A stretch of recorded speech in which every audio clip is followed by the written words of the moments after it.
Hello everyone, today I would like to show you all how to use Android app shortcuts. Let's have a look. Long press an app icon by tapping and holding on your phone home screen.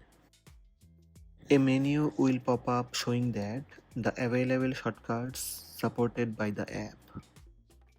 Once the menu appears, select the shortcut to launch it. If you see one of your frequent use shortcuts, you can pin it directly to your home screen. To do this, tap and hold the shortcut in the menu and drag it to your home screen. Immediately you will see it will create a regular app icon.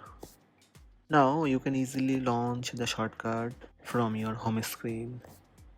So these are the steps to use Android app shortcuts.